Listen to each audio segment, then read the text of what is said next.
Prima di iniziare ringraziamo la Dotole M2 che ci ha messo a disposizione questa Morini 6,5 per la prova. Partiamo col video.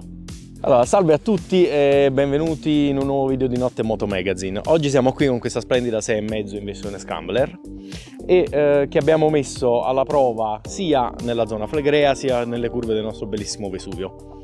Vi illustriamo velocemente qualche cenno sulle dotazioni della motocicletta e poi andiamo subito a provarla per strada. Partiamo con il peso della motocicletta. Parliamo di 200 kg a secco con un serbatoio da 16 litri, quindi potete farvi un'idea di quale sia il peso in ordine di marcia.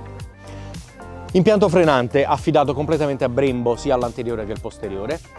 All'anteriore abbiamo un doppio disco da 298 mm con pinze a doppio pistoncino flottanti, mentre al posteriore abbiamo un disco singolo da 2,55 con pinza sempre a doppio pistoncino. Le sospensioni invece sono affidate interamente a Kaeaba sia per l'anteriore che per il posteriore. All'anteriore abbiamo una forcella steli rovesciati da 43 mm completamente regolabile sia in comprensione, in estensione e in precarico con un'escursione di 120 mm. Al posteriore invece il mono è sempre Kaeaba, regolabile nel precarico e nell'estensione idraulica e abbiamo un'escursione sempre di 120 mm. Mentre il motore è un bicilindrico parallelo fronte marcia da 649 cm3 che è in grado di erogare 61 cavalli e 54 Nm di coppia.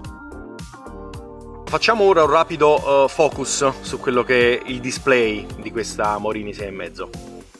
Allora, è un display molto chiaro in qualsiasi condizione di luce, sempre leggibile ed è molto facile la navigazione. Abbiamo dei tasti sul manettino di sinistra che ci permettono di entrare nei vari sottomenu.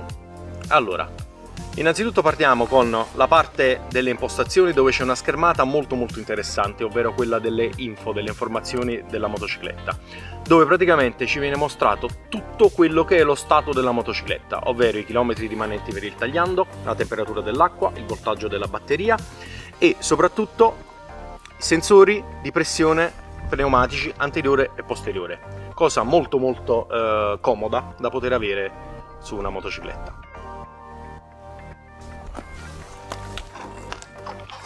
E mi raccomando, aiutateci a far crescere il nostro progetto, iscrivetevi al canale, mettete un like e lasciate un commento.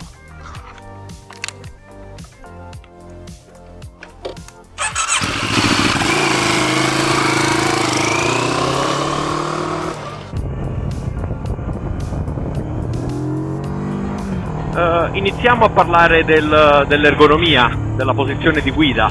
Devo dire la verità, è una posizione in puro stile Scrambler Morini, ovvero manubrio molto largo, busto molto dritto e retto, ma con le pedane molto alte, quasi a voler simulare la posizione di una naked.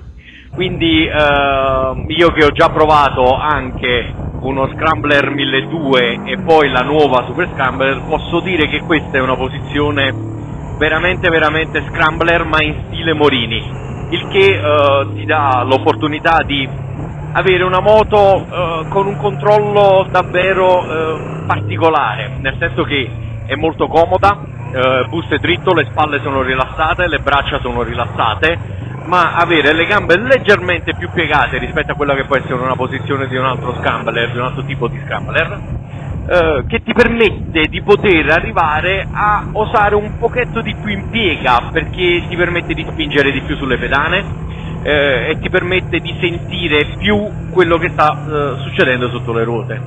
Quindi devo dire la verità, la posizione è veramente azzeccata. Adesso proverò a fare qualche test di ripresa della moto, incominciando con uno 0-100.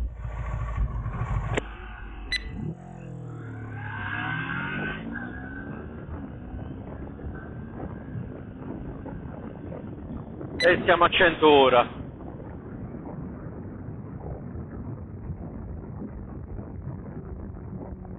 Perfetto. Ora, se riesco, se la strada lo permette, vorrei fare anche la prova di ripresa dagli 80 ai 130-140 per vedere anche l'elasticità del motore, diciamo in ambito autostradale, ecco, quindi in sesta. È una prova che farò in sesta e vedremo un po' la moto come si comporta.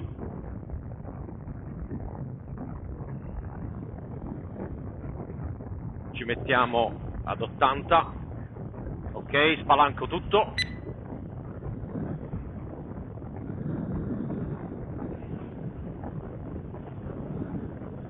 ...130 ora. Direi che comunque il motore si mantiene abbastanza elastico, per essere un motore, un 650 con 60 cavalli, devo dire la verità, davvero niente male in quanto elasticità e ripresa. Questa moto è una sorpresa, è una piacevole sorpresa, perché penso che in brevissimo tempo Morini sia stata in grado di prendere quelli che erano dei problemi sulla X-Cape e di aggiustarli, quindi davvero faccio i miei complimenti anche a Morini.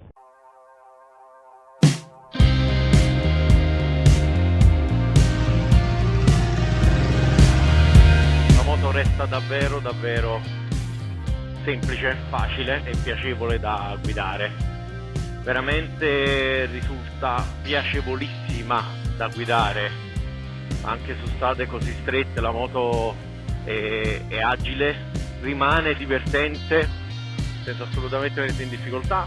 Ribadisco il concetto che il motore veramente l'hanno reso molto più elastico, molto più attento alla risposta del gas.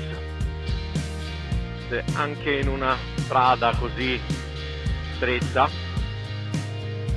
riusciamo a rimanere efficaci, e soprattutto la cosa bella che ha questa motocicletta è la facilità d'utilizzo.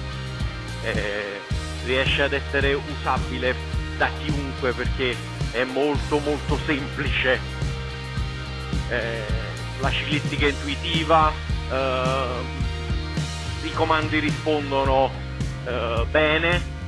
Ricordo che questa moto monta un 18 pollici all'anteriore come ruota e un 17 posteriore, il che in primo impatto mi ha lasciato un pochino perplesso questo 18, perché la consideravo quella via di mezzo che non è né carne né pesce, non è un 17, non è un 19, però devo essere onesto, si comporta bene, nel senso qui a Napoli abbiamo strade con un fondo, lo si può vedere anche dalle immagini che state vedendo, con un fondo non sempre regolare, e avere forse un 18 pollici è la soluzione al problema, ecco, delle strade col fondo disconnesso, perché ti permette di assorbire il giusto senza sacrificare troppo quello che è magari un ingresso in curva un po' più allegrotto, un pochino più spigolato, ecco, mentre magari un 19 ti costringe già ad essere più tondo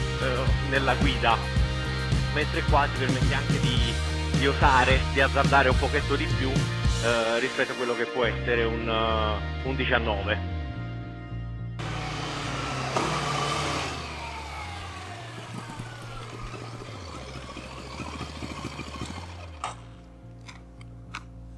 Allora, ho trovato 2 o 3 lacune in questa motocicletta. La prima, il freno anteriore. Ha una corsa della leva troppo lunga. La frenata c'è, la potenza frenante, ma abbiamo praticamente la necessità di dover strizzare questa leva davvero tanto per ottenere una frenata efficace, e soprattutto abbiamo una corsa molto lunga prima che senti le pinze che attaccano sui freni. Seconda cosa che non mi è piaciuta è il freno posteriore, il feeling alla leva del freno posteriore, perché praticamente è come se non avesse gioco, è un interruttore on-off, il che per una persona diciamo un po' più abile nella guida potrebbe essere anche una sorta di invito al divertimento, ecco, al bloccaggio facile della ruota posteriore. Per un neofita magari potrebbe metterli in difficoltà perché aiutandosi col freno posteriore rischia il bloccaggio in maniera molto rapida. E poi non mi è piaciuta la lentezza del sistema operativo di questa motocicletta. Praticamente fino a che siamo fermi il sistema, devo dire la verità, è molto fluido, facile da gestire, ma nel momento in cui ci mettiamo in marcia e per esempio andiamo a richiamare la schermata info, quella dove ci dice tutte le informazioni della motocicletta, nel uscire da quella schermata, quindi voler tornare sull'inquadratura dello schermo dove ci dice il contagiri, la velocità, si incanta, si impunta, e quindi dobbiamo stare lì con il tasto back a premere fino a che non torna indietro. Quindi diciamo, ecco, queste sono le 3 criticità di questa motocicletta. Per il resto penso che sia un progetto veramente ben riuscito e ribadisco il concetto che ho già detto nella prova dinamica. In casa Morini, nonostante il cambio di proprietà, le moto le sanno ancora fare e ti entusiasmano sempre. Ed è una moto adatta sia a un pubblico, diciamo, un neofita, che vuole una moto facile da condurre, che non lo mette mai in difficoltà, e anche, devo dire la verità, molto stilosa, il che non guasta mai, ma è adatta anche ad un pubblico più smaliziato, a chi cerca un po' più di divertimento nella guida, perché la moto ha ottime doti dinamiche e ciclistiche. Quindi, per chiudere, se il video e la moto vi è piaciuta, iscrivetevi al canale, lasciate un like e fateci sapere cosa ne pensate nei commenti qui sotto. Ciao e alla prossima!